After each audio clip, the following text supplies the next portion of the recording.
bato bayebaki bongo na kokufa et puis ba siège ya ba parti politique mosusu bayebaki na kotumba yango et puis église oyo tozali ko mentionner ya ndeko na biso Semi Kafuta ba image ezali Simon ko pesanga ba image eza ba biloko tozali ko déplorer marche ezali bongo constitutionnel voilà ezali église ya pasteur Soni ndenge bakaya saki yango boza komona église ezalaka bongo inachevé ndeko azimo makasi ya bande ko tiamo ba vitre mais bande ko bayaki babuki yango tozaki ba réaction na ye na éviter sur photo lobela yango awa ba réaction batu mingi bazali vraiment basepeli na yango te to comprendre que moto na Nzambe na se ya mokanda abaki na koloba ko abaki na koloba mais tozonga mingi wana te biso tozali vraiment objectif ya auto bien tranche le wala ezali parti travailliste ya ndeko na biso Steve Bikai ou babaki na koma o ezali bongo zonga na parti travailliste to sala mo commentaire muke on ezali bongo parti travailliste voilà bomoni wa nguku te zwaki na moto bande ko babaki na kotumba yango est-ce que to bakala que marche ezali pacifique to moni que moi ba ko dérouter ezali mo muke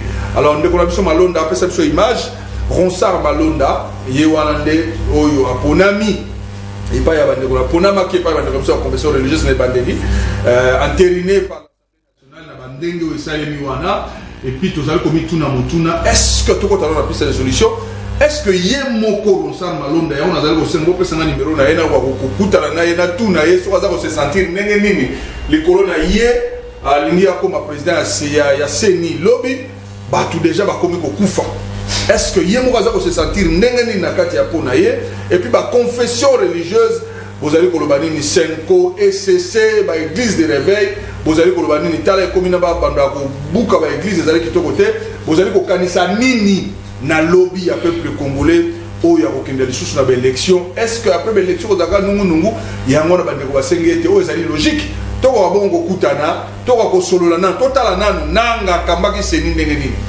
tozalaka liboso na abe Apollinaire Marmalo akenda akamba Seni audit sala makate évaluation sala makate toye to combien pas ya pasteur Ngoy Mulunda audit sala makate sur leki toye to comme na ra Corneille nanga na ba machine à voter au côté la biso na katikati audit sala makate est-ce que photo kende ka ndengo na bande ko penser que to sala nan ba réforme Seni avant to ko ba wana o ki ndenge pe bande ko pesa ba point de vue na bango mais to za ko continuer débat auto ba nan ko taper moi moke na ba piste de solution to combien pas ya ndeko na biso juriste avocat Kizito o azali bongo ya lamuka mais mutuna ezali boye marche oyo to moni ndenge leki ezalaki bongo marche moko pacifique marche ezali constitutionnelle mais toyeba to bosa na pete que to ezali état d'urgence mo konzambo ya bena ko décréter pour la pandémie ya Covid-19 bien na ngana suka to bapi mo likamuke pour la Covid-19 pour la gestion ndenge mbongo ezali ko kama malamu te bazali ko ndongwa na ye moko ministre na vice na ye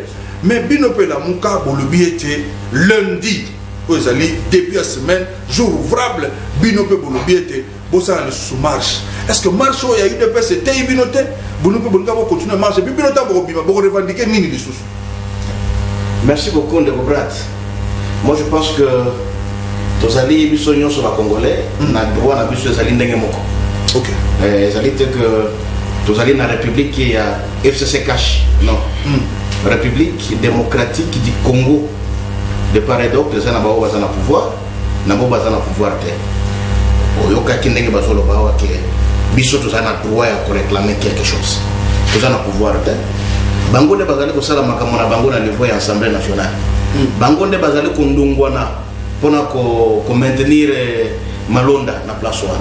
Alors biso ba tozana ba faire te. Tozana choix monsieur ko sala te si ce n'est pas de manifester.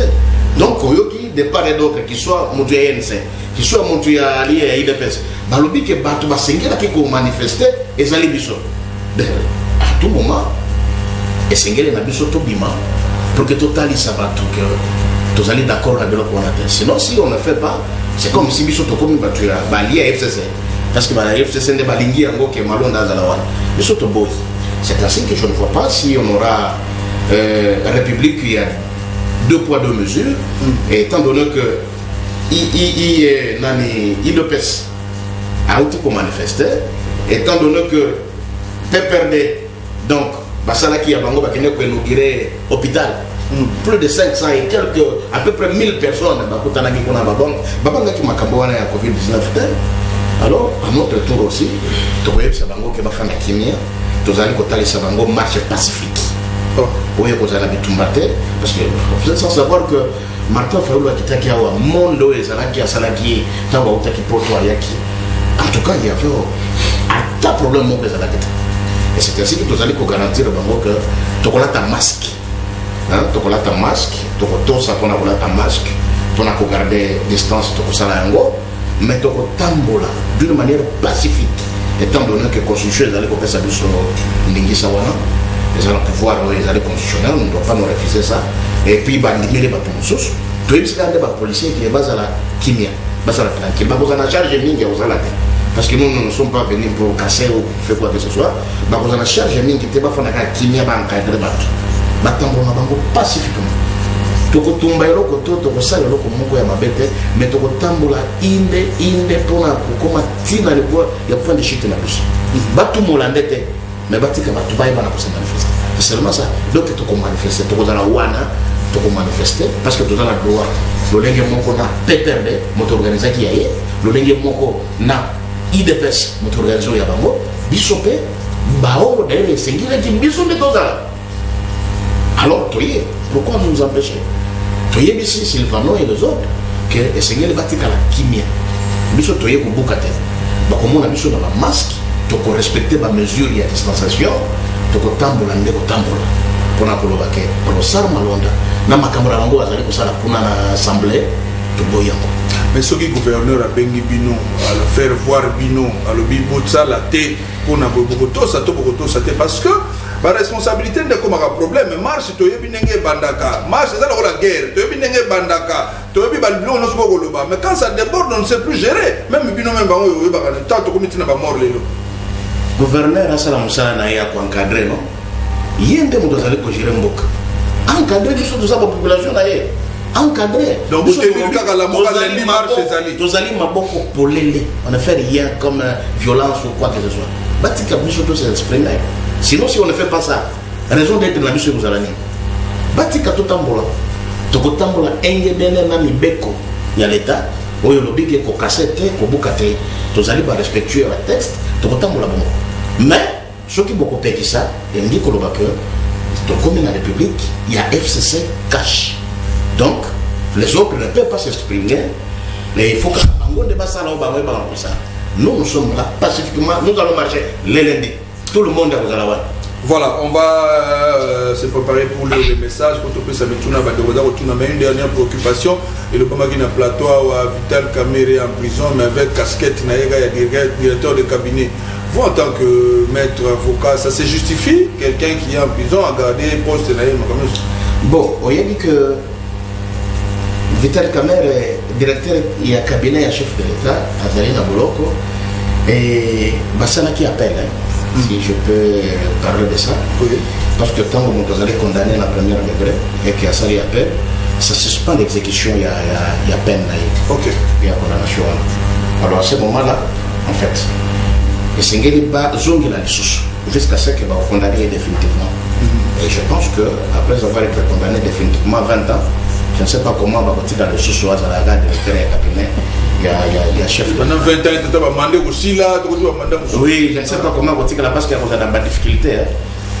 Donc, tu as demandé en fait, il faut, bon, je ne vois pas, vraiment, il faut attendre la texte, mais je ne vois pas comment d'abord du point de vue des titres comme ça, un directeur de cabinet en prison et il continue à travailler bon, dans le monde de mon côté qui est Azali Wana, directeur de cabinet chef de l'État en prison, a continué à exercer.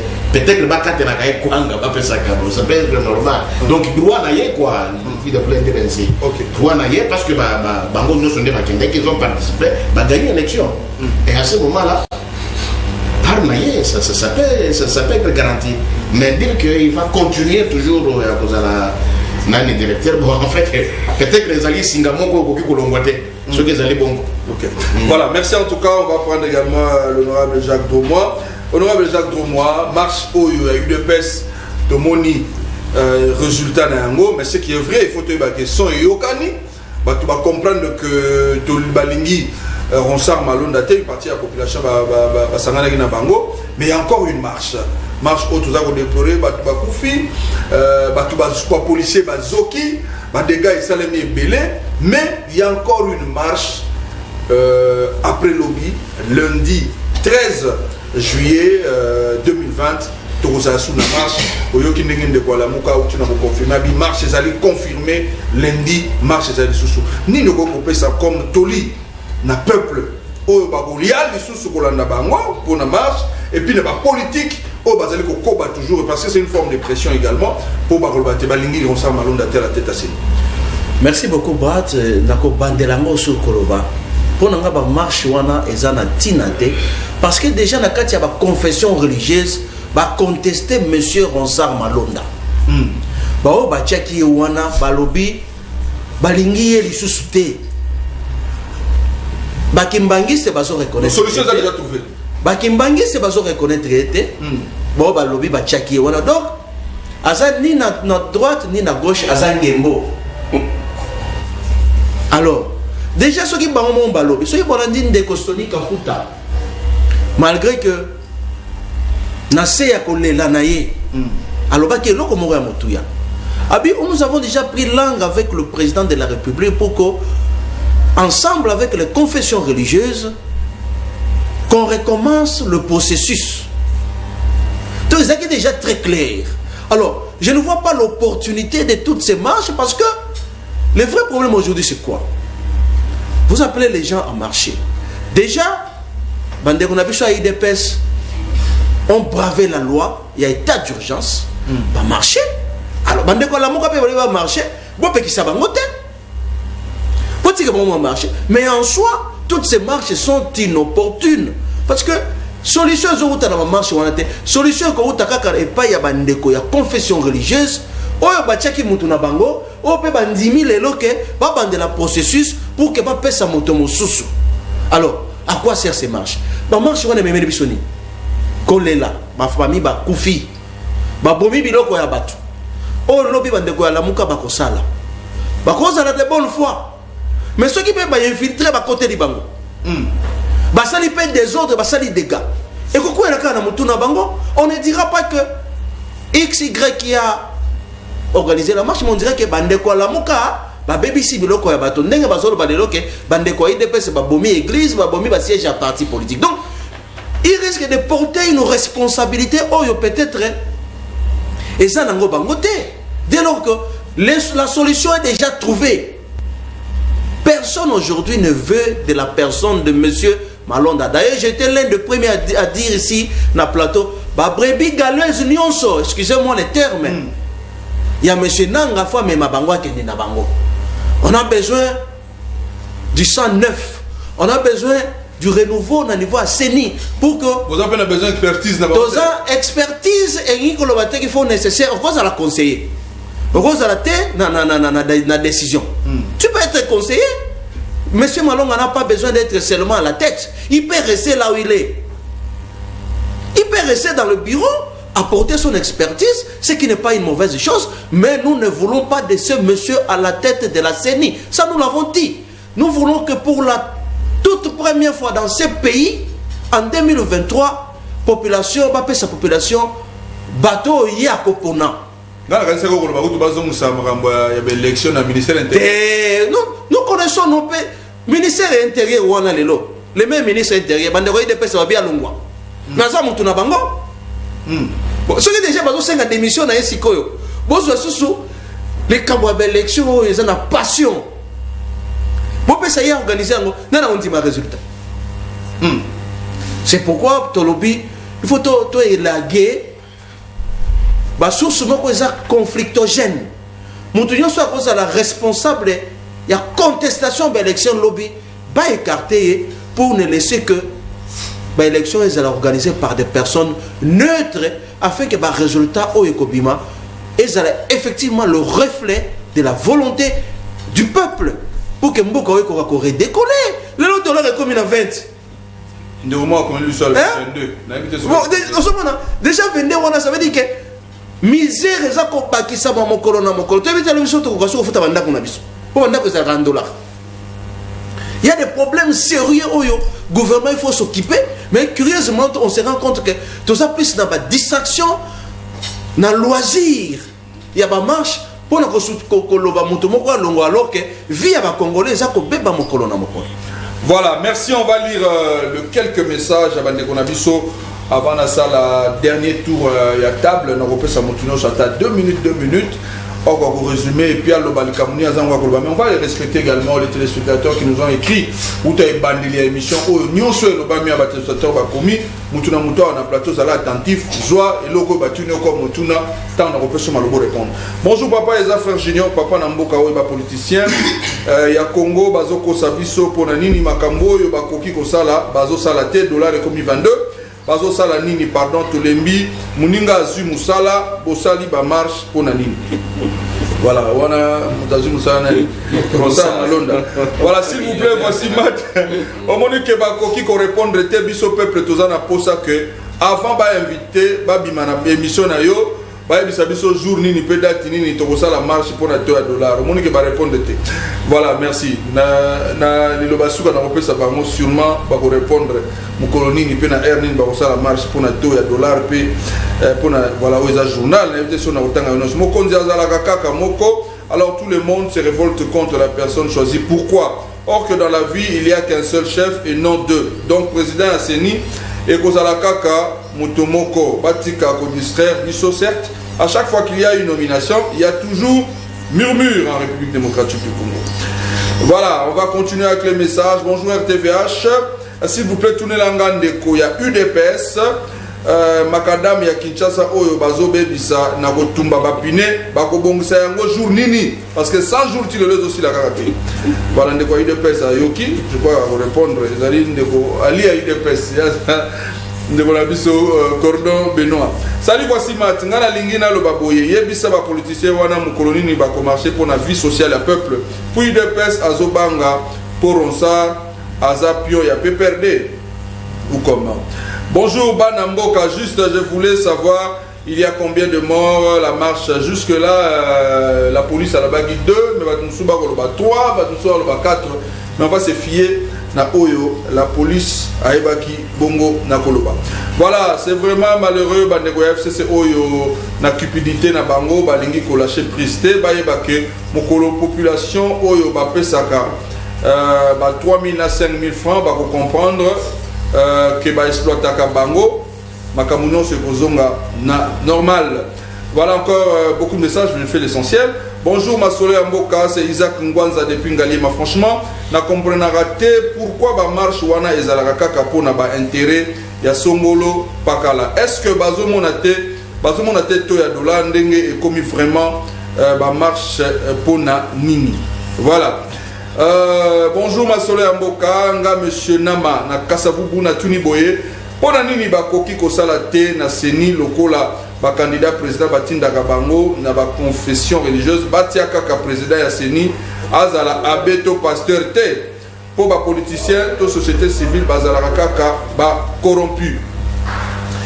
Voilà, vous avez la réflexion bandeko. Bonjour voici Mat batika codiceur biso na ba marche ya pamba babo makabiso neti bantaba to marché peu contre to marché non peut couper na to ya dollar makambo ya malonda eza nango batu ya ba confession religieuse nde bango moko balongola ye eza ndeko les petits humains. Voilà, beaucoup de messages eza pena belé mais c'est très difficile à retanga. On va donner la parole na ba invité na biso pour que ba ko réagir que voilà les messages continuent à venir, on fait l'essentiel. Voilà. Ndeko cordon to placer pe moi liloba muke na liloba no ya suka okolobela likambo ya marche nini ozali na comme résumé à ça la bande ko ba comprendre mais mingi pe ezali na likambo pe ya mutuya oyo nungu ekoti na kati ya gestion ya misolo ya coronavirus. Je crois que ozali kolanda vice-ministre oyo azali koloba ete gestion ezali pas kazo comprendre te makamza ko sala na prendre mbongo ministre pe auto ko sala plainte contre inconnu pour nos propos aux élus Kolobama à son égard. Lecture et puis au succès de la marche. Oui, merci. Pour la poste à la tête, on a placé la piste linéaire sur Oyo et Salamaki. J'ai dit la manifestation. Oui. Bisso, avant tout Bima, Pesaki Bisso, instruction. Pesaki Bisso, consigne, soit ce qui est Toko Kitananzela, les apports Bokate. tobebisa eloko ya moto te parce que eza biloko par exemple namonaki librairie moko na 6e milieu wana ya motu un individu comme moi bato bakei babuki babebisi bamashine ye nyonso eza biloko tokondanaki e tokontinue kokondane mai nalingi napesa lumière ke bato wana baza bato ya idps te ça c'est 1 de 2 bato wana baza bainfiltre bato ozalaki na information déjà keno bainfiltre bakozala bapesaki bato mosusu bamachete eza bainfiltre bakotaki mpo balobaki no omoni idps moto apesaki mot d'ordre idps moto ayebisaki bato bakita na nzela yango omoni babiloko nyonso oyo en tout cas bato bakei kobebisa église ya pasteur ya soni na babiloko mosusu bapermanence ya pprd eza bato ya idps te eza bainfiltre bakotaki na kati biso tozalaki na consigne soki botali baimage mosusu omonaki tozotambola tozalaki na monduki te tozalaki na machete te tozalaki na mabanga te tozotambola calmement na bandeko na biso ketuke tozepose memo na biso po epermettre biso quand même bato omona quand même keno bato baza contre Ronsard Malonda na CENI, c'est ça le problème. Maintenant, kolobaki oh IDPS a tombé, IDPS a sali, ça c'est faux. Alors to bimaki poto l'accent vraiment le contactement la biso par rapport à l'élection wana. Comme Covid-19, biso nous a préoccupé, c'est normal.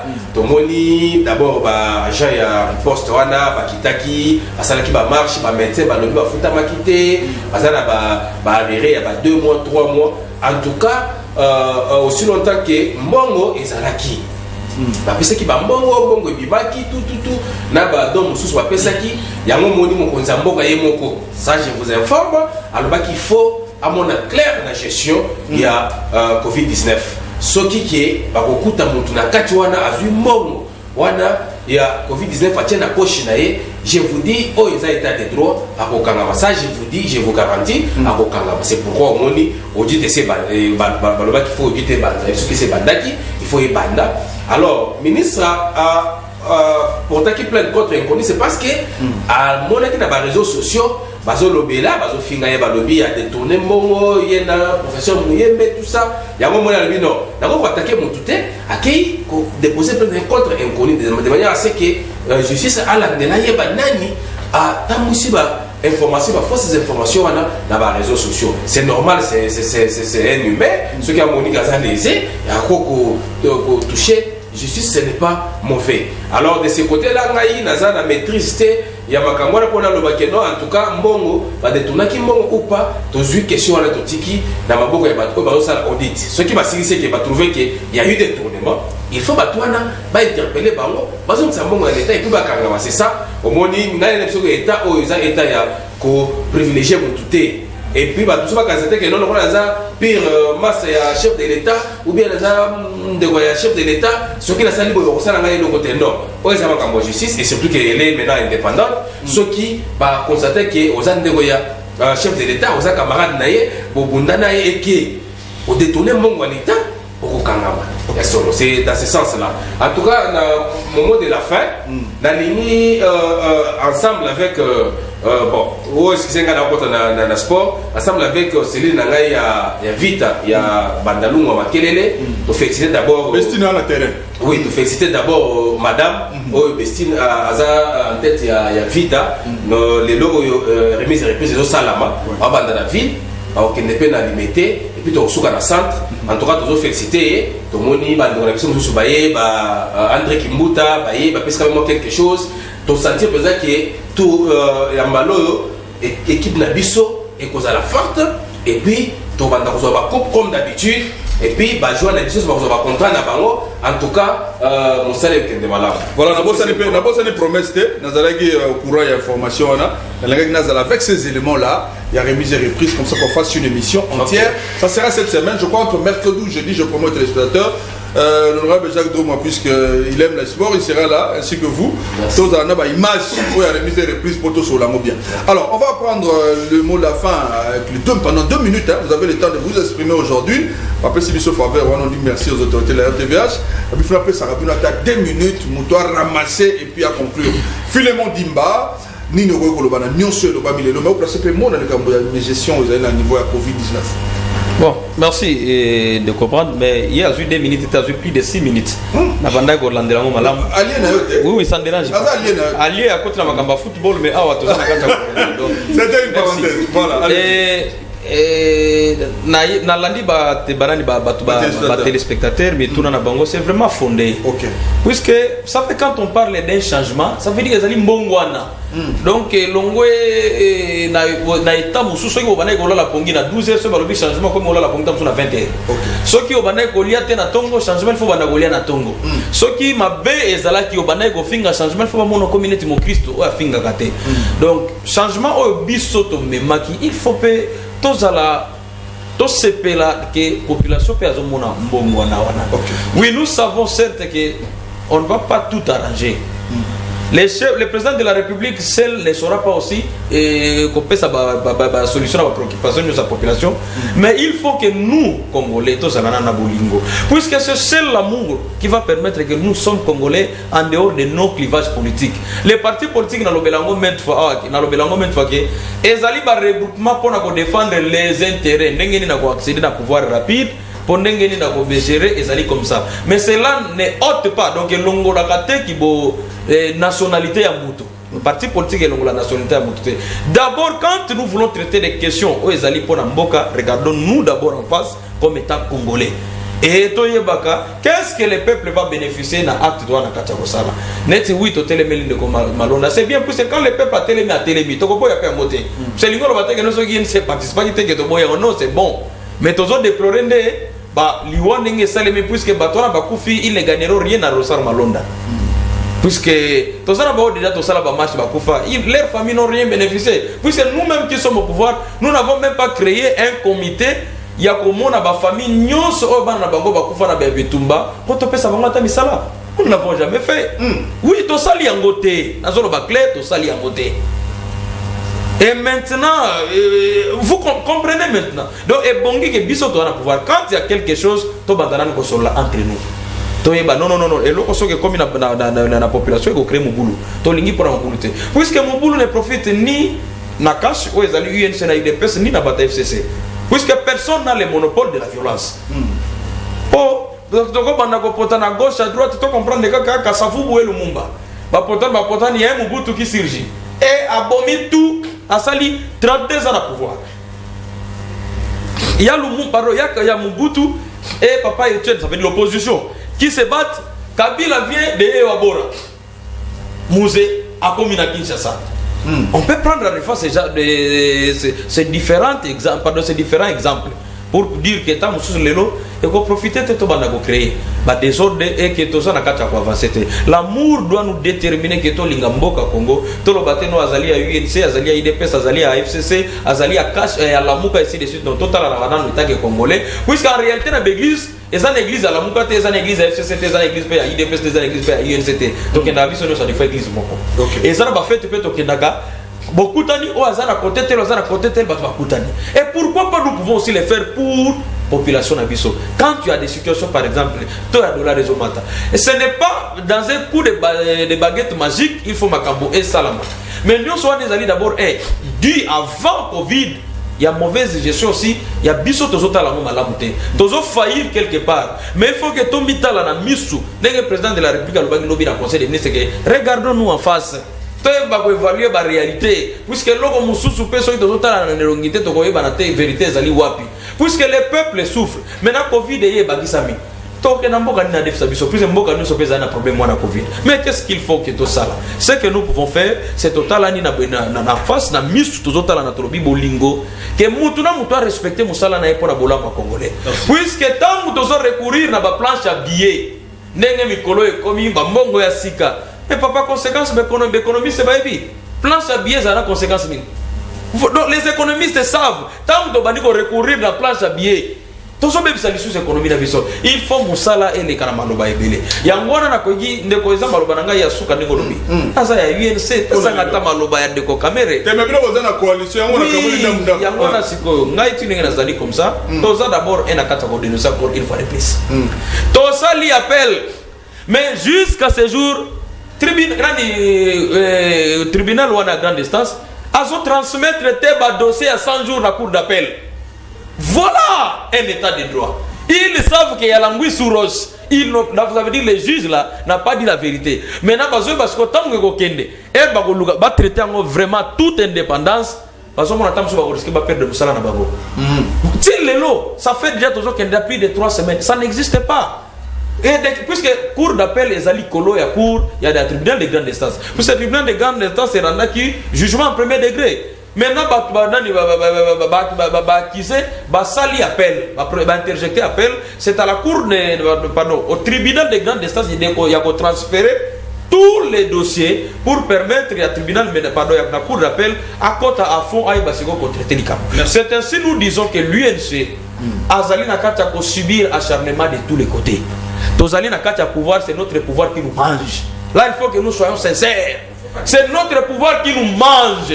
Puisque le pouvoir ne peut jamais, un papa ne peut jamais supporter injustice et ça le manamon anae, il y a ça na kata kotala. Non, un voisin qui vient. Non, s'il vous plaît. Non, je pense que vous oui.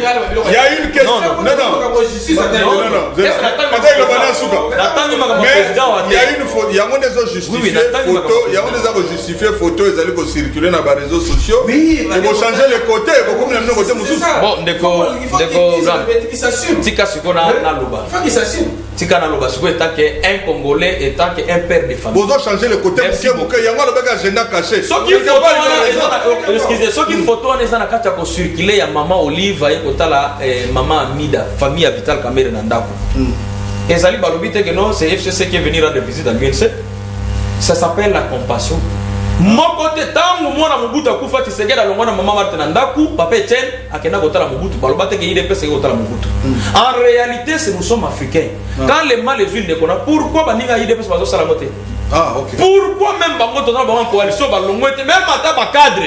Que non, que tout Solana Bandekona, puisque quand on a mesure de la réseau social belé, tout Solana Bango, nous sommes ensemble. Politiquement, ça veut dire beaucoup. Voilà, nous sommes ensemble, c'est la justice, mais politiquement, il faut, tout ça, nous sommes en politique, ils ne l'ont jamais fait.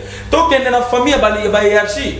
Est-ce qu'ils étaient, maman, est-ce que ceux qui, maman m'a pas que papa qui est au maman, mais pourquoi ça l'a monté? Ce que ça l'a monté, ça leur concerne.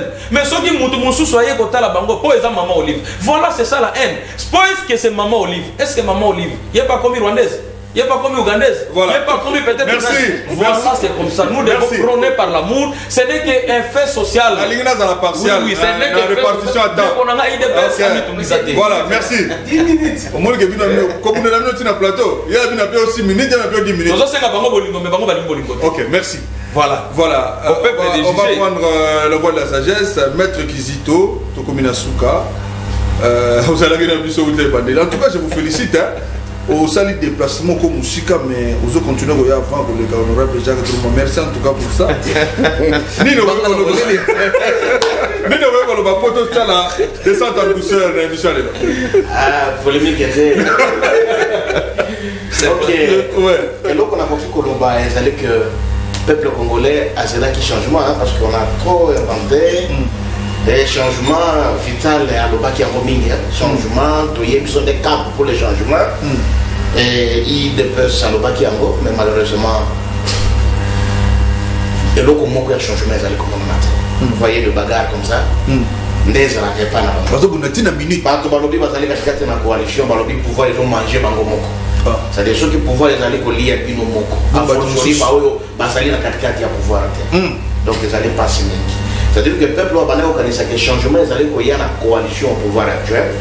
Et pour ça, parce que entre d'abord IMC, Naïdepes, Basali pour l'IA na Bango Moko. Et entre Cash na FCC, Bango Moko Basali pour l'IA na vous voyez, Hyperkit, Jean-Marc Kabound, il n'est plus là-bas. Il a nagé. Et tu il nage. Il y a un qui Hyperkit. Il y a le bac qui Bango Bas la nage comme il a noté. Même le Big Rouge, tu connais c'est Angre continent noté. C'est ainsi que nous allons Kolomba que et Sengeli au lieu que Kolomba Kamingi mais mettre les non, pas mettre les apports à profiter je vous ai protégé des petites choses puisque dans monsieur Clément la protéger avec mon frère nous sommes en coalition je vous ai protégé tika malobeza pana moi je comprends que Ezali ensemble et en façade dans na elongi boye bakanisi baza ensemble mais alakisi que même amour ya koya kotala famille na bango eza te mais sikoyo unité yango amour yango eza wapi eza te donc on ne doit pas mentir ici à la télé pour dire que tozalaka ensemble bozalaka bino ensemble te donc si vous entendez vous peuple congolais que vous aurez quelque chose de changement na pouvoir oyo ezali en place eza te qu'il soit côté ya cash baza unité qu'il soit côté FCC baza unité bazali kolinga bakende kaka bongo peut-être unité ezali kaka entre Vital Kamerhe et Félix Tshisekedi entre Kabila et Vital et Félix Tshisekedi point barre les autres baza na posa ya mariage wana te baza kutu na posa bayeba na ko se diviser mutu akina nisika naye voilà pourquoi peuple congolais tokondima lisusu te étant donné que c'est l'une des biso ba résultat ya lelo o bato bakanisaki ke changement kozala zoka des athées ya ba tricherie tokoboya pe tokocontinue avec dernière énergie pour la koloba ke Ronsard Malonda okozonga bisiko otaki na seni okodirige te po tokotikela autant tokolinga lisusu te tozonga pour la protestation après l'élection non tozolinga kosala ngo en amont et non en aval tozosala ngo déjà mingi okozala te alors tozali kosala nyonso pour que tobarikane c'est pourquoi tozali kosenga kaka na peuple congolais oyo amoni que projet ya loi ya Minako na sakata oyo bazali kolinga kotia maboko likolo ya justice toboyango et puis tozali koloba ke Ronsard Malonda oyo azali chauve-souris bisika uti toyebi te toboyi payer c'est pourquoi lundi et la marche pacifique il y a arme te ni arme blanche ni arme neta babomba yango biso tokotambola peuple akotambola na nzela na ye nzela ezali ya peuple kibokozi boza nango peuple apesa bino peuple alobi bofana kokimia ya manifester. Merci. Donc c'est ce que nous allons faire le lundi, marche pacifique peuple congolais tellement ezali manière na yo ko manifester n'est-ce pas mécontentement na yo yango wana musu ezate ministre de santé na vice baza ko kana teka mambo bazali ko kana te sinet ezali koloba makambo depuis bakotaki na pouvoir changement ko zala te pourquoi so de mutu esela kate bahiba kimbongo tokei na banani makambo ya maison fait fabriquer bamusu baza na boloko no et aussi makambo zo kende kaka batu ya bazali ko sunga biso na bokono ya mystique yo coronavirus bafuta mate c'est inconcevable alors changement ko yana nzelani soki kaka ba médecin wana bazali ko se risquer bazali ko kena risque nyonso mais bazali ko tambola na nzela na monite na monde que ezali na pays tel bo bazali na premier coronavirus ba médecin to ba infirmier ba tambola na nzela ke bafuta ba kongo te c'est seulement ici au Congo. Merci. Na gouvernement ba baloba ki a changement. Voilà, on souligne que maître Gizit dans la muka ya au moni voilà, on termine avec l'honorable Jacques Dromois. Le mot de la fin, non, c'est le pas mis en œuvre qui nous a filé le mot d'imba, le ville comme la planche à billets, aux économistes, est-ce que moi, il va replacer au Nezali. On peut si mot de la fin, merci beaucoup. Merci beaucoup. Je pense que Philémon, alors, planche à billets, peut-être à mesurer l'impact dans le côté. Impact, il y a planche à billets et Zali, conséquences au besoin dans le terrain. Dépréciation, c'est-à-dire franc congolais, ils ont perdre valeur et dollars, ils ont combattre. Pour l'année, ils ont seulement parce que tous ont un déficit budgétaire. Un déficit où on a, ils ont ça là que le gars mbongo ya ko compléter exact parce que la banque centrale, la banque centrale allez. Bimisi la biso, tourner les biso, le gars d'imprimerie et puis ça va papier. Donc ça va papier sans valeur, sans contrepartie. Tant que vous na marché. Tendance ces années pas que nous sommes des dollars. OK. Pour pas protéger mbongo wana. Tant que nous sommes dollars. Muto azana dollar na ye. Aba ozana besoin de dollars. Acheta noté. Tant on fixer tant. Yango ezo mataka. OK. Donc tant que production est comme ça les maté pour que vous combler ba déficit budgétaire wana bande konangai dollar et continuer comme mata. Mais comment voulez-vous que production ça le manamboka oyo ou la mungi na tongo bato basali marche? Aucun n'a pas quoi. Investisseur nini ya malonga akoya. Yo soyoka basali marche pour dollar et mati. Basali marche pour baloba ba investir boya ebele na mboka na biso. Te basala ka marche kaka po soki ba intérêt na bango et simbami. Ronsard te, machine à voler te. Wana basali marche. Mais tant bazolo ba ke Congolais azo liate. Monta okoka parti politique mon côté abimi pa loba to ça la marche de lopo dollar ekita to ça la marche pour gestion mboka et ça le malamu to ça la marche pour que Bah déficit budgétaire et ça les matés. Yo bah pesa qui yo $100, mais ok utiliser $500, $400 on a utilisé aux yango. Ok ils ont bon à battre mon sous pour pas combler yango et comme problème bah sengi banque centrale a imprimé mon soleil. En population ceux qui balobi na bima na balabala il faut mi tout na question nazo bima pona nini. Kobima te ngulu ba tie ozo bima pona nini. Est-ce que ceux qui ont bimi conditions de vie n'a eu qu'à changer. Voilà, donc c'est pourquoi nous sommes en train d'interpeller, de répéter encore, Botika, pour manipuler la population pour des problèmes dont les solutions sont déjà trouvées. Monsieur Ronsard Malonda a été désavoué par tous les Congolais. Ma confession religieuse au Baplasa qui est wana, Bandimi Yango, Balobi, Bakopesa, Bako revoir situation wana. Alors, Tobi Masoso na balabala pour la poto qui ça soka ba d'ailleurs investir ba oyali susute po mboka na biso insécurité za ni kama covid autolobawa depuis régime ekoti koyiba mosolo ya l'état et ça sport national. Non, ce n'est pas vrai, monsieur. Et ça, sport national. La preuve en est que. Na régime au pays, ils ont continué. On appelle ça exemple. Tobanda qui n'a 100 jours. Bah, il sur l'état, tu vas y éviter. Bah, y éviter. Bande Koni, va en prison. On a sur l'état. Si quoi, bah, médecin, bah, faut t'habiter pour nani. Bah, il sur l'état, tu vas y éviter. Pour lui, tu vas en langue nini. Bon, on a liboso parce va condamner, mais tout va condamner. Non, mais va condamner injustement. À quel appel? Oui. T'es bandeko. Botika okosa. Botika.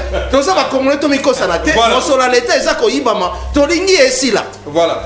Merci en tout cas. Masolo Mboka et comme bon on a souka, na rosenga na ba invité nyoso. Tobandaka bon on a 9h, so besoin à 9h, on aura suffisamment le temps. Pour que tout on a des messages adressés particulièrement à Philémon Dimba. Il vient souvent en retard, il y a raison. Merci. Et puis merci. On doit également féliciter. Le cordon Benoît. Benoît, il est pendant 9h, 8h45 déjà. Tout ça, il va préparatif. Et sans oublier, Maître Kizito, IEP, à ça la preuve. Dans le bagage, on bien comme musique, mais Azali Kozalaga. Bon, dans le balanga, pour le bateau. Voilà. Donc, Nasuka, Basole Mboka. Tout le samedi à partir de 9h, total actualité de la semaine, tout fandi, tout solo liango. Je crois que vous avez compris, mais je crois que vous avez compris beaucoup de choses. Rendez-vous Ezali Bongo samedi prochain à partir il y a 9h juste. Mais le lundi à vendredi, voici matinale, version standard Ezali, autres à différentes rubriques Nabiso, tous à Justin Pendeko, Justin Pengaï Moko. Mais ne zappez surtout pas parce que nous allons suivre tout à l'heure, juste après la transition, le générique de la fin de cette tranche, l'homme de Dieu, le pasteur François Mutombo, qui va certainement nous exhorter pour l'avenir Nabiso Pelelo Nabiso. Je vous laisse entre les très bonnes mains. Merci et au revoir.